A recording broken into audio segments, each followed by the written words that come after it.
A related distance between jumps 1 and 2 has caught out more people than most tests course builders come up with, for no real apparent reason than that most riders are just unaware of what lies ahead of them and how to prepare for it.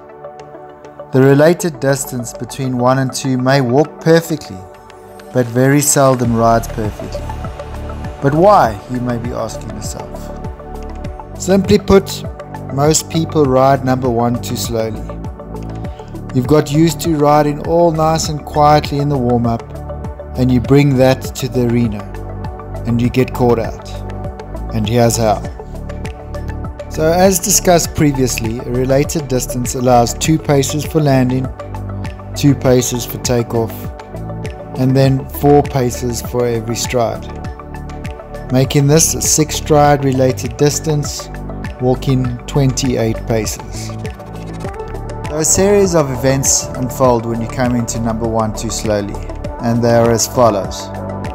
Firstly, instead of landing 2 paces away from jump 1, you instead land only around 1.5 paces, and your first stride, instead of being 4 paces, is only say 3.5 paces.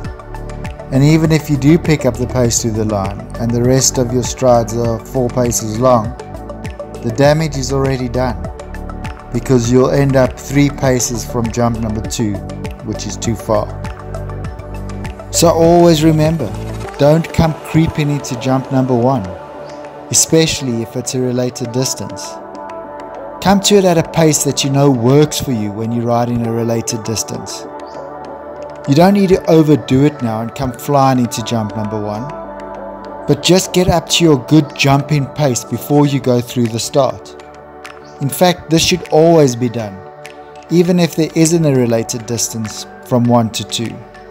That way you stand a better chance of not falling into the time penalty trap as well.